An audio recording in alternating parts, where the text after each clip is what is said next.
ولقد آتينا لقمان الحكمة أن اشكر لله ومن يشكر فإنما يشكر لنفسه ومن كفر فإن الله غني حميد وإذ قال لقمان لابنه وهو يعظه يا بني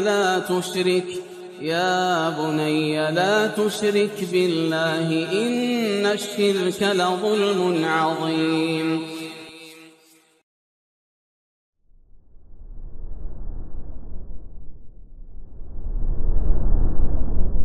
السلام عليكم ورحمة الله وبركاته.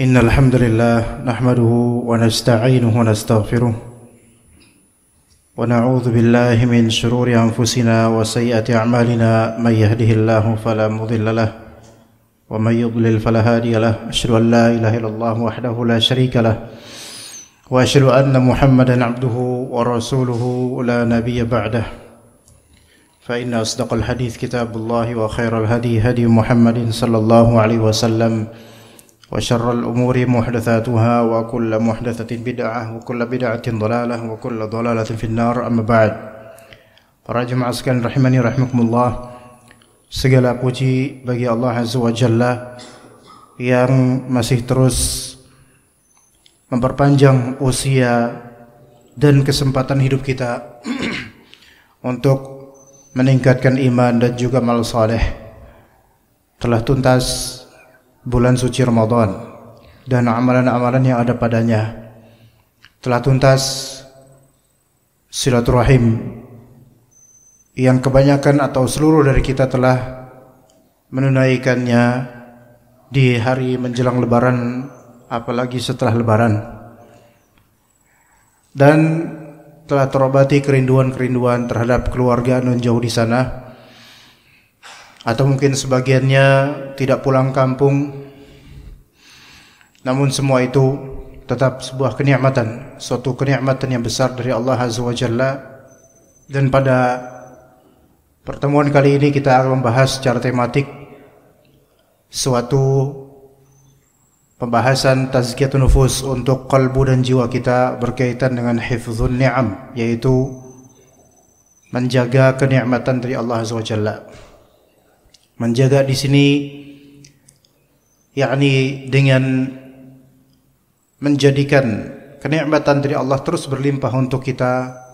Bagaimana caranya agar kalbu kita terus digelorakan dengan ketenangan dan kenikmatan dari Allah Azza wa Jalla dan tidak mudah luput kenikmatan itu. Tentu kita telah merasakan kenikmatan sebelumnya dengan pulang kampung, menuju ke kediaman lama kita dulu, mengobati kerinduan terhadap keluarga dan seterusnya, nikmat sekali. Namun bagaimana ketika sudah sampai di Jakarta atau Jabodetabek, kenikmatan dari Allah itu terus ada, eksis untuk kita. Dan itu kita harapkan dan dambakan. Walaupun hal-hal yang menjadi qurratu ain atau penyejuk kalbu kita itu telah luput.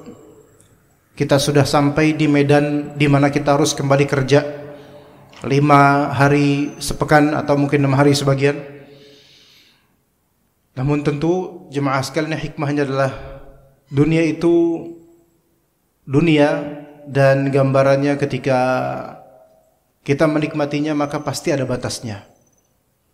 Dan kadang Allah Ta'ala hikmahkan kita tinggalkan dunia itu sementara untuk kita jadikan ia kenangan sehingga terasa nikmatnya kemudian.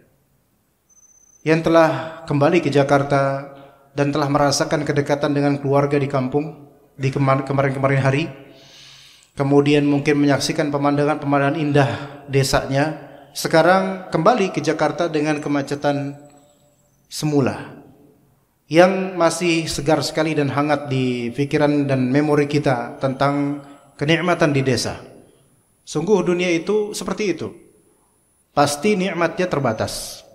Dan ada hikmahnya agar kita tidak terpedaya.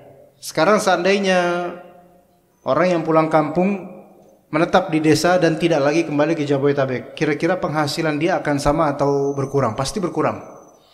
Pasti berkurang, dan itu akan menjadi siksaan tersendiri. Maka jemaah sekalian rahimakumullah, jangan pernah berharap kenikmatan yang sama di dunia ini akan langgeng sampai kita wafat, melainkan kenikmatan itu bergulir dan serahkan kepada Allah Azza wa Jalla. Allah Ta'ala yang akan memfasekan kenikmatan-kenikmatan itu. Jemaah sekalian rahimani wa rahimakumullah, kita dihadapkan dengan kenikmatan yang sangat banyak dan kita akan diminta pertanggungjawaban terhadap kenikmatan-kenikmatan tersebut, ditanya tentang sikap syukur kita kepada Allah Ta'ala terhadap kenikmatan-kenikmatan itu. Maka kemuliaan yang Allah Ta'ala berikan kepada kita dari kenikmatan ini, baik yang zahir maupun yang batin, hendaknya kita tunaikan hak-hak Allah, yaitu meningkatkan iman dan juga amal saleh lillahi ta'ala, juga menunaikan hak-hak manusia dan mengembalikan kezaliman yang telah kita rampas haknya, agar tidak berat urusan kita di akhirat. Di antara nikmat itu adalah nikmat ta'am, makanan, yang mana makanan ini menjadi penegak untuk badan insan, menjadi gizi buat dia, manusia, menjadi kekuatannya, kemampuannya untuk beraktivitas, untuk bekerja. Allah Subhanahu wa ta'ala mengingatkan kita di surat Abasa, falyanzuril insanu ila ta'amih, maka hendaklah manusia melihat ke makanannya. Manusia melihat ke makanan dia. Ini perintah dari Allah, sehingga seseorang ketika dia memperhatikan food chain atau rantai makanan, dia memperhatikan dari mana dia mendapatkan makanan, dia memperhatikan hukum-hukum makanan halal atau haram atau syubhat, dan dia menjaga diri dari makanan haram atau syubhat, maka ini semua ibadah. Dan dia menjaga makanannya, menjaga pembelanjaan makanannya atau minumannya, maka ini semua ibadah. Falyanzuril insanu ila ta'amih, maka hendaklah manusia itu melihat ke makanan dia. Anna sababnal ma'a sabba.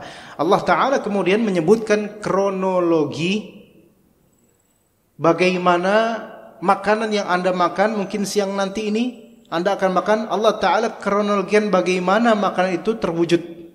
Anna sababnal ma'a sabba, dimulai dari Allah Ta'ala simbahkan dengan air, yaitu hujan. Disimbahkan dengan air, yaitu hujan. Ya. Nah, hujan ini berupa air tentunya. Kemudian Allah Ta'ala jadikan thumma syaqaqna al-ardha syaqqa. Maka Allah Ta'ala kemudian berikan celah-celah di bumi ini, di tanah-tanah diberikan celah agar air itu meresap ke bumi. Fa'ambatna fiha habba. Maka kemudian kami tumbuhkan di bumi itu dengan sebab air tadi, ditumbuhkan benih-benih. Wa 'inaba wa qadba wa zaituna wa nakhla wa hadaiqa ghulba wa fakihata wa abba. Semua kemudian Allah Ta'ala tumbuhkan pohon-pohon yang banyak dari situ. Tumbuhan-tumbuhan yang banyak sekali dari situ. Dan Allah Ta'ala sebutkan secara global kronologi proses terwujudnya makanan dan terwujudnya tumbuhan-tumbuhan dan buah-buahan dan seterusnya. Falyanzuril insanu ila ta'ami, maka hendaklah manusia melihat ke makanannya. Jemaah sekalian, kalau misalnya kita ke desa, ke sawah, pematang sawah, memperhatikan bagaimana petani membajak sawah, itu suatu permulaan menuju nanti ujungnya jadi beras. Itu adalah satu step yang masih panjang lagi stepnya untuk nanti menjadi beras, dan masih ada lagi step berikutnya untuk dijual di toko-toko beras sampai kemudian dibeli oleh istri-istri kita, kemudian dimasak dan kita makan. Itu baru satu nama beras, nasi, dan satu model nasi, yang mana nasi atau beras ada beragam model. Kalau lagi kira kita makan beras mati, nasi mandi dan seterusnya, nasi basmati, ya. nasi mandi dan seterusnya. Kadang kita makan nasi kebuli. Ya, kemudian kita pikirkan coba dari mana ini dapat bumbu atau ya komposisi seperti kapulaga kemudian lainnya, kismis, itu dari mana aja semua itu. Maka coba kalau kita fikirkan tentang makanan, maka ternyata kalau kita fikirkan ini dan kaitkan dengan kerububian Allah, bahwa Allah Ta'ala menciptakan rizki untuk kita dan kita wajib bersyukur, maka ini suatu ibadah yang agung yang diperintahkan oleh Allah dalam Al-Quran, falyanzuril insanu ila ta'amih. Jemaah sekalian, sampai orang-orang barat saja, para saintis dari barat, mereka pun banyak yang mengeksplor pengetahuan tentang makanan dan prosedur makanan. Misal di BBC misalnya, BBC, British Broadcast Company atau corporation, itu kantor berita yang besar dari Britain Raya, memiliki program yang sudah belasan tahun berlalu sampai sekarang.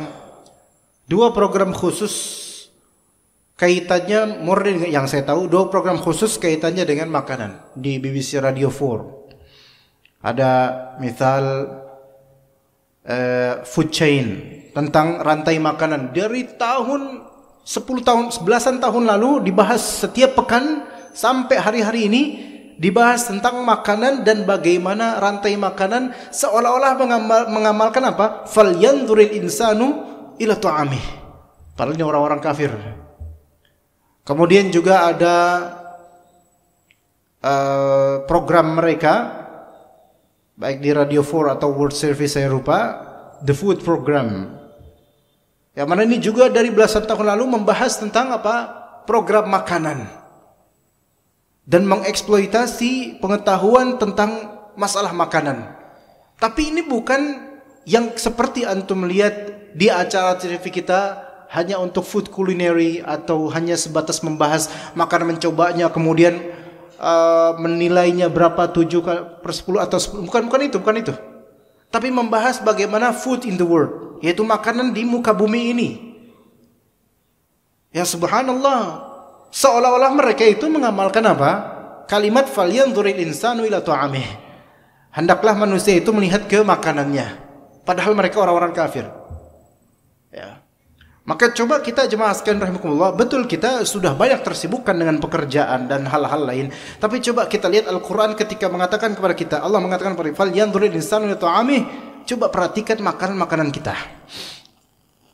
Dan perhatikan bagaimana mirisnya dunia makanan, terutama daerah Jabodetabek lah, anggaplah.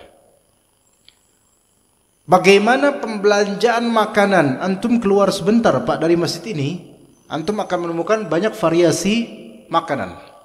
Dari makanan masakan Padang, dari makanan warteg, dari makanan jajanan jalanan, bahkan depan masjid itu pun berjejer beberapa makanan pinggir jalan. Tidak masalah, semua halal insyaallah. Cuman ada hal yang ternyata ini merupakan bentuk kufur nikmat. Yaitu apa? 2 hal, yaitu israf dan tabdzir. Israf dan tabdzir.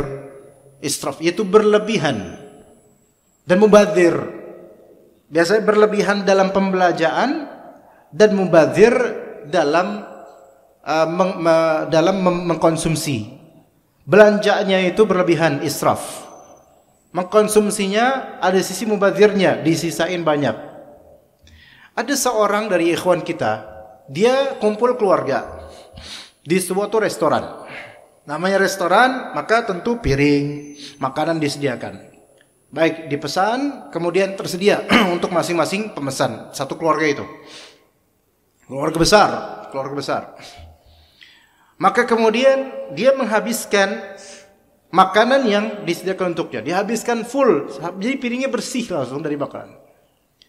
Saudaranya kemudian lihat, idih, dia habisin kayak orang miskin aja loh. Akhirnya saudara itu kemudian mengambil makanan yang ada pada tangannya sendiri dan kemudian naruh di piring saudaranya yang sudah habis makanannya, supaya apa?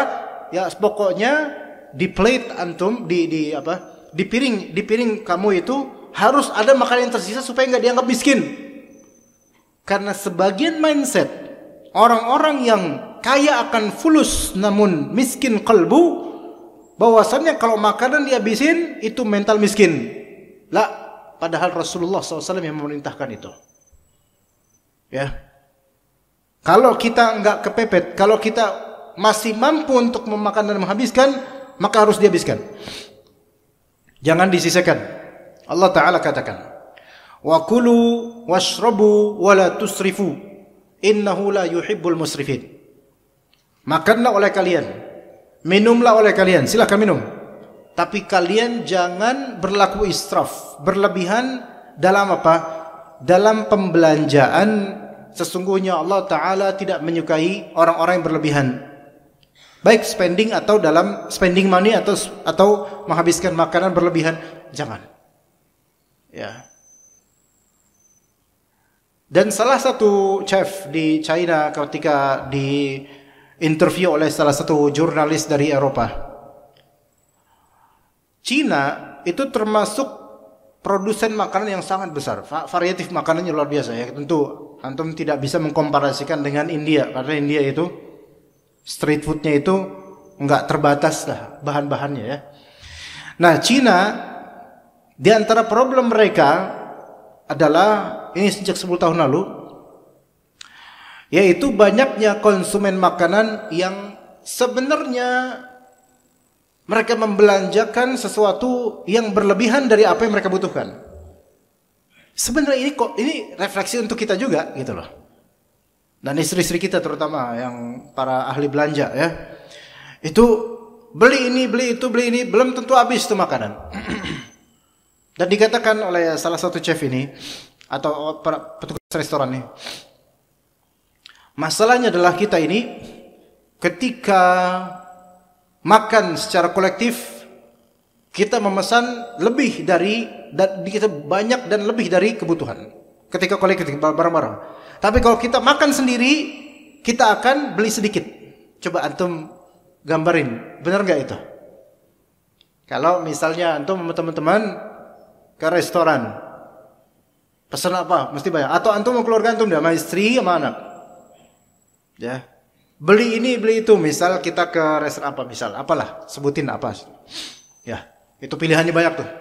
Kita tentu nasi dan kita pengen ada lauk, ada topping-topping tambahan. Tapi coba kalau kita jalan sendiri tanpa keluarga. Ya. Kita akan makan seadanya-adanya itu. Nah, di sini kita perhatikan kenapa sebagian dari istri-istri kita. Saya enggak bilang semua istri antum, kan enggak bilang semua istri kita, enggak. Sebagian aja. Kenapa ketika belanja makanan itu mesti lebih dari yang dibutuhkan? Karena kepikiran nanti mungkin fulan suami saya pengen lebih ini, nanti anak saya pengen lebih ini. Tapi ternyata di luar ekspektasi. Ketika semua makanan mungkin dari GoFood datang, kemudian kita makan bersama sama keluarga dan ternyata sisanya masih sangat banyak. Atau yang nggak usah jauh-jauh, Ramadan kemarin buka puasa, untuk buka puasa di rumah sama istri sama anak, pasti nggak ada sisa itu, pasti ada sisa. Itulah ketika belanja untuk kolektif, untuk banyak majemuk manusia, maka pasti ada aja yang lebih. Inilah yang membuat makanan banyak terbuang. Makanan banyak terbuang, ya. Dan ini merupakan bentuk tidak syukur kepada Allah Azza wa Jalla. Contoh lain yang lebih dekat daripada hari ini, yaitu pas lebaran. Dari dulu sampai busuk tuh kue-kue. Orang tua kita di kampung bikin kue. Yang mana kue itu kue kampung. Dan antum udah lidah kota, lidah Tanah Abang udah beda. Balik ke kampung, ya kue kayak gini. Ini mah untuk mengenang Kus Plus, ini mah udah masa lalu aja ini mah. Saya udah mainnya udah roti-roti 10 ribuan. Akhirnya kue yang sebelum lebaran masih utuh, sampai Syawal juga masih utuh. Sampai sekarang pun antum udah pulang kembali masih utuh tuh kue. Tuh lihat. Bisa dikatakan bahwasanya banyak israf dan tabdzir tanpa disadari orang-orang Indonesia. Ini baru Anda sebutkan beberapa contoh dari mungkin ribuan kasus yang berbeda. Beberapa produk produsen roti, Pak. Bukan roti-roti yang di warung-warung kelontong kecil gitu. Itu roti-roti tersebut produsen biasa. Enggak, produsen roti yang branded. Banyak dari mereka menerapkan satu hari satu produksi.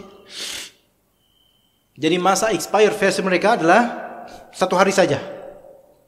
Kalau antum beli roti yang di Indomaret atau roti kan ada tuh tulisannya tanggal berapa.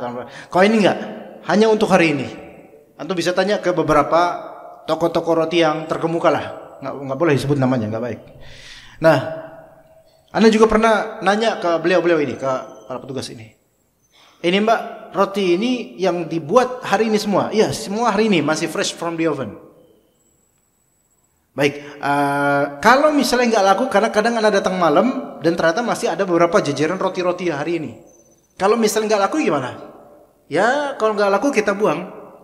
Loh, nggak buat besok. Nggak, besok kita akan bikin roti yang baru. Oke. Dan pastinya setiap hari roti-roti ini pasti tersisa.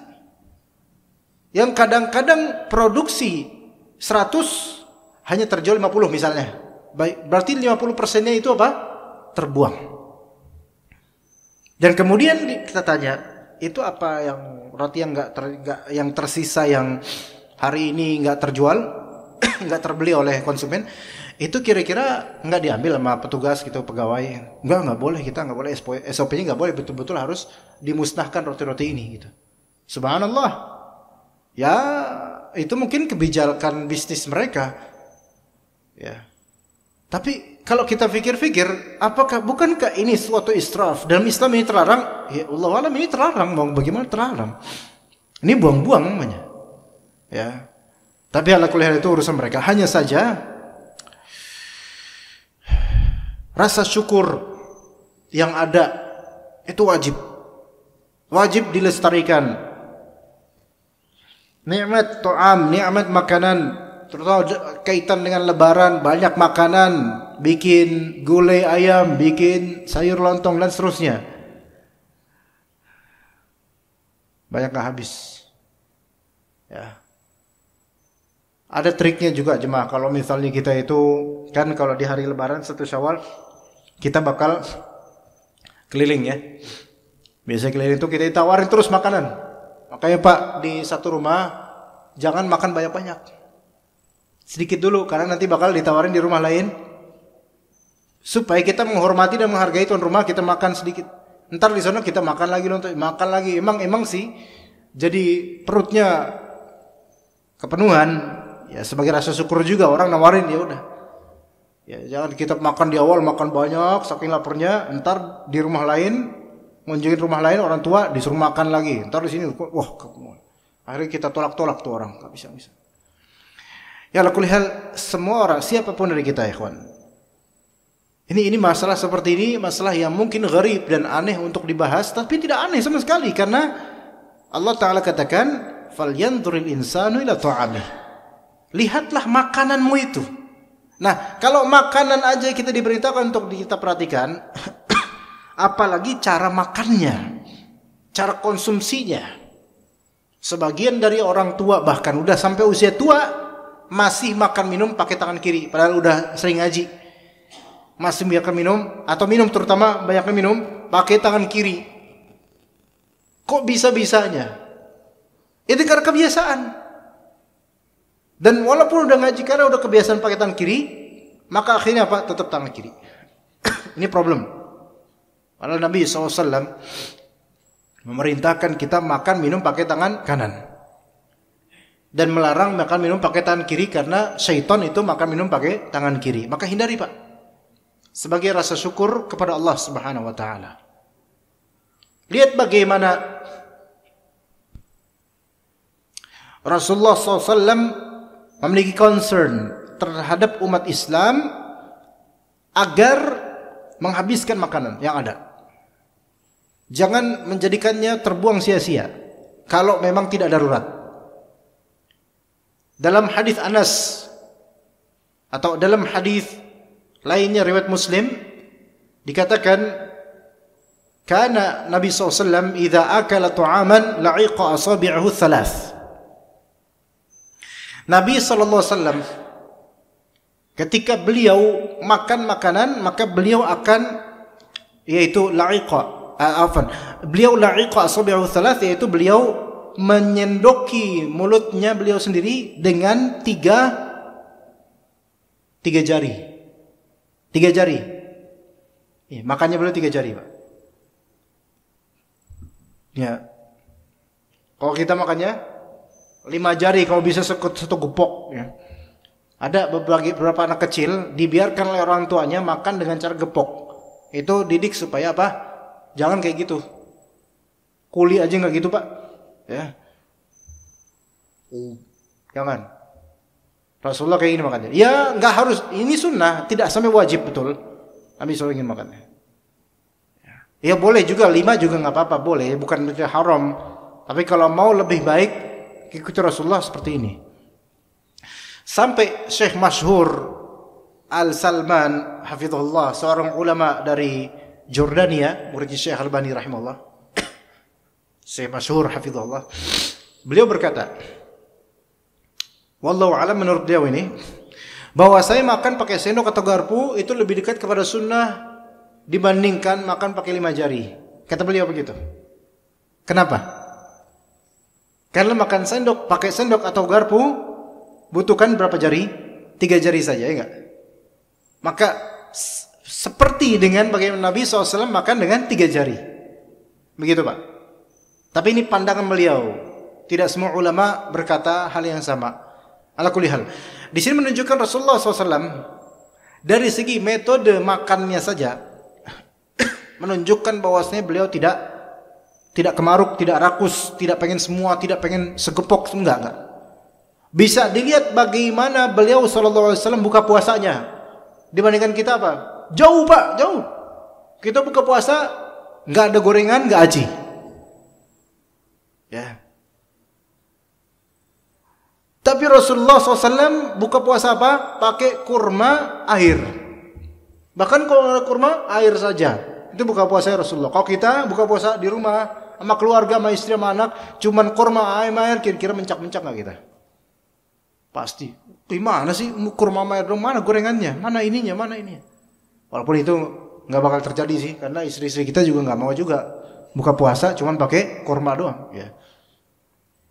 Kadang-kadang glamor banyak, apalagi ketika ada reuni, pertemuan kantor atau perpisahan atau mungkin tarhib Ramadan atau acara apa ya, buka puasanya Masya Allah mewah, Masya Allah, akhirnya sisanya banyak.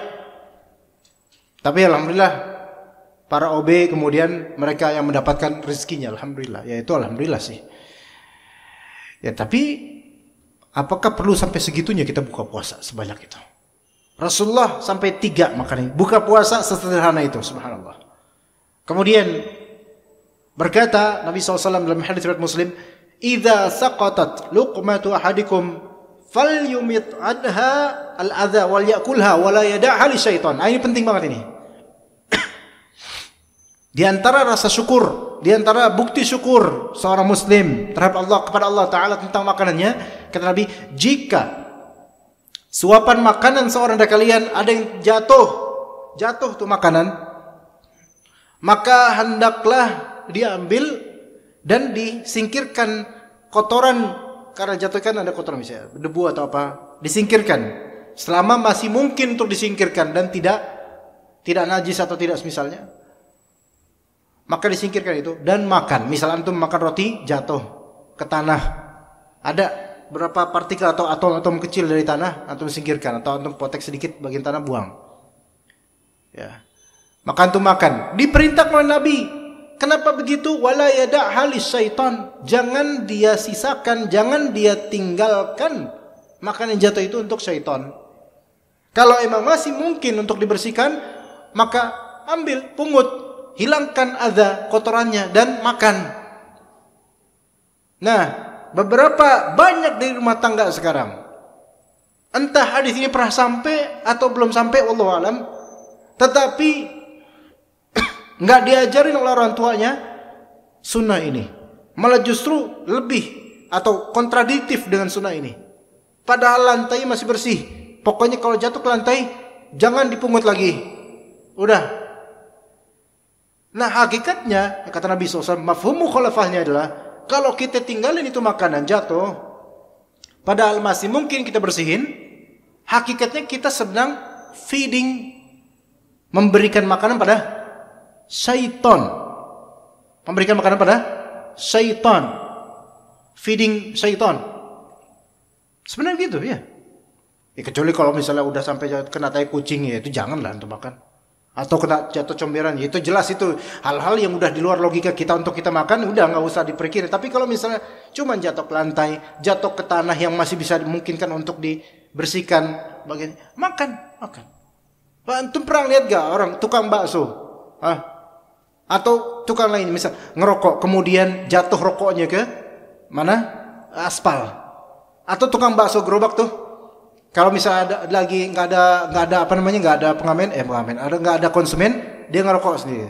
Tapi pasar konsumen ditaruh di mana rokoknya? Di trali roda. Itu kan ada oli, ada apa, debu kecampur situ. Ntar kalau selesai konsumen selesai dia lainin, ngisep lagi nggak dia?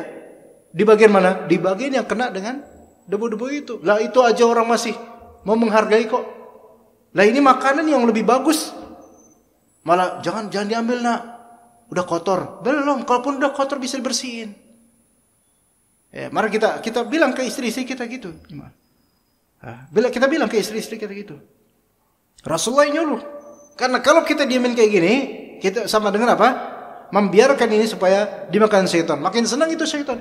Ini menunjukkan bahwasanya, dan ada hadis lain menunjukkan bahwasanya syaitan itu ikut makan bareng kita kalau kita enggak bertakwa pada Allah Azza wa Jalla dengan makanan kita itu. Bareng-bareng itu. Ikut bareng dengan kita. Kalau enggak ada darurat untuk dihabiskan, enggak bisa ngabisin. Secara darurat enggak bisa. Kalau misalnya bisa dihabiskan, habiskan. Kalau misalnya secara darurat enggak bisa dihabiskan, ya sudah. La yukallifullahu nafsan illa wus'aha. Allah Ta'ala tidak membebani seseorang kecuali dengan kemampuannya dia. Kemudian dikatakan wa umirna wa amarna an naslutal qas'ah. Dan kami atau wa amaron, dan Rasulullah SAW memerintahkan kami untuk menghabiskan bagian-bagian yang ada di nampan. Qas'ah itu arti nampan. Jadi nampan itu kan agak besar, bukan piring buat satu orang doang. Nampan. Jadi sunnahnya Nabi SAW kalau dikatakan makan bareng itu sunnah, betul. Tapi makan dengan satu wadah, orangnya beberapa, itu bukan satu piring satu orang, satu piring, bukan. Tapi satu nampan untuk berapa orang itu yang biasa orang-orang melakukan, orang-orang Arab. Kalau misalnya antum ke toko-toko nasi kebuli ya, satu tampah biasa itu. Bulat itu biasanya 4-5 porsi. Ini satu nampan inilah yang dimaksud makan bersama yang berkah seperti ini. Nah, kalau satu tampah gini biasanya, misal makan ke nasi kebuli ya, dengan kambing atau ayam berlima. Ya. Kan cocoknya sambil duduk di lantai, bukan di atas ini biasanya. Ya. Bahkan kalau antum melihat di beberapa resto kebuli ya, itu bukan pakai nampan Pak, tapi dia langsung pakai plastik dijembrengin gitu Pak. Jadi nggak usah pakai nampan lagi, plastik, nanti semua nasi dengan kambing-kambingnya langsung di teplokin gitu di situ. Termakan dah semua bererot itu orangnya, ya ngelilingin makan. Nah seperti itu makannya. Itu yang berkah seperti itu. Nah Nabi SAW perintahkan supaya jangan tersisa. Bahkan sampai bumbu-bumbunya, cabai-cabainya kalau ada, makan tuh. Kalau memang masih kuat gitu makan. Dihabisin semuanya. Dihabisin.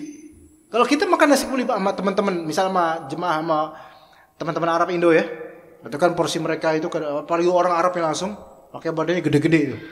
Itu porsinya kalau di kita itu porsi kuli gitu. Gede, banyak makan. Ya, itu sisa-sisa makanan teman-temannya dikumpulin. Dihabisin. Kalau kita kan mikirnya apa? Ini bekas si Panjul nih, dia kayak nggak cuci tangan. Ini bekas dia ilernya banyak. Ini bekas. Kita mikir gitu. Tapi kalau kita kembali ke sunnah Nabi SAW, kata Nabi apa? Fa innakum la tadruna ayya ta'amikum al-barakah. Habisin. Karena kalian tidak tahu bagian makanan mana yang berkah buat kalian. Jadi, wah ini bekas fulan nih, tapi nggak apa-apa lah, dia belum cuci tangan kali, tambah apa? Nyari apa? Berkahnya. Kira-kira pikiran kita mau ke sunnahnya atau mau ke jijinya, gitu loh. Ya, itu di antara dua pilihan, silahkan mau pilih yang mana. Kalau emang jijik, mendingan nggak usah lagi makan kayak gitu. Antum makan sendiri aja lah. Karena kalau makan sendiri mungkin lebih safe, lebih aman, nggak jijik sama punya sendiri gitu. Maka habisin. Makanya kata Nabi tadi, kalau misalnya ada yang jatuh, ambil. Karena kalian tidak tahu bagian makan mana yang berkah buat kalian. Siapa tahu yang kalian ambil balik itu, itulah yang berkah di sisi Allah Ta'ala. Bisa aja, kita nggak tahu, gaib bagi kita. Gitu. Dan ini merupakan bentuk menjaga nikmat dari Allah. La in syakartum la azidannakum wa la in kafartum inna adzabi lasyadid. Jika kalian bersyukur, maka aku pasti akan menambahkan untuk kalian. Dan jika kalian kufur, maka azabku itu betul-betul pedih. Maka jemaah sekalian rahimakumullah, selain nikmat makanan, sebelumnya juga nikmat berkeluarga, nikmat silaturahim, nikmat lebaran, nikmat pulang kampung, nikmat puasa Ramadan, dan nikmat-nikmat yang terlalu dari kita di bulan Ramadan dan awal bulan Syawal. Maka mungkin sebagiannya telah kita syukuri.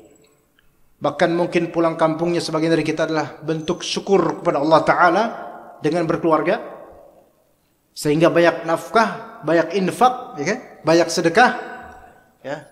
Sampai-sampai sebagian dari kita mungkin saking pengennya sedekah dan bersyukur pada Allah atas nikmat yang banyak itu dengan gaji dan THR yang besar, masya Allah, mungkin beli semacam amplop lebaran, kan ada amplop lebaran tuh dijual di Indomaret, ya. Taqabbalu minal aidin wal faidin, dan seterusnya. Ada pokoknya amplop lebaran yang biasa disediakan buat sebagian orang untuk apa, nanti pas keliling kampung untuk ngasih-ngasih ke anak-anak atau remaja-remaja. Memang ini tradisi. Ini bukan ibadah murni tradisi, tapi ada nilai ibadah yang situ insyaallah bermanfaat dan besar nilainya. Kalau antum bersyukur dengan cara infak jemaah, bahkan di kesal lebaran, jangan antum kira itu tidak ada nilainya. Di sisi Allah insyaallah ada. Bahkan pada orang yang antum berikan sedekah itu atau hadiah itu di amplop atau apa, itu berbekas buat dia. Coba antum recall, antum ingat dulu waktu lebaran siapa yang paling banyak nominalnya ngasih ke antum. Kalau masih ingat, itu menunjukkan berkahnya orang itu ngasih ke antum. Anda masih ingat? Kalau Anda pribadi masih ingat? Karena terkenang, akan dikenang insyaallah kebaikan. Hal jazaa'ul ihsan ilal ihsan. Bukankah ganjaran kebaikan itu adalah kebaikan dari Allah, nanti akan Allah ganjari kebaikan. Siapa tahu orang yang dulu antum beri dia kebaikan, suatu saat ketika antum lagi lemah, dia adalah orang yang paling ingat sama antum dan menolong antum. Subhanallah. Ya. Jadi jangan remehkan kebaikan. Kita masih ingat, Pak. Kita semua masih ingat. Siapa dulu ketika kita masih di usia belia yang paling suka kita ngasih kita duit, ngasih kita jajanan. Ya selain orang tua kita jelas. Ini bukan orang tua kita, bukan orang tua kandung kita, saudara, tapi dia tuh ngasih jajanan masih kita ingat sampai sekarang. Yang boleh jadi mungkin sekarang dia adalah orang yang sedang lemah yang kita sekarang nafkahi dia. Karena dulu dia adalah pahlawan kita. Dia dulu adalah pahlawan untuk hati kita ketika masa kecil. Maka jangan remehkan lebaran dengan amplop-amplop untuk anak-anak, Pak. Itu akan diingat oleh mereka. Selama anak-anak ini sudah usia mumayyiz, sudah usia 7 tahun, masih ingat mereka. Sampai tua mereka ingat. Dan ada yang tidak pernah lupa, yaitu Allah Subhanahu wa ta'ala. Maka semoga Allah Ta'ala lapangkan dan luaskan rezeki kita semua, sehingga kita bisa menafkahi orang-orang yang memang Allah Ta'ala amanahkan untuk kita. Dan semoga Allah Subhanahu wa ta'ala berkati keluarga kita, rezeki kita, dan masa depan kita. Barakallahu fikum jami'an. Wa sallallahu ala nabiyyina Muhammad wa ala alihi wa sahbihi ajma'in. Subhanakallahumma bihamdika asyhadu an la ilaha illa anta astaghfiruka wa atubu ilaik. Assalamualaikum warahmatullahi wabarakatuh.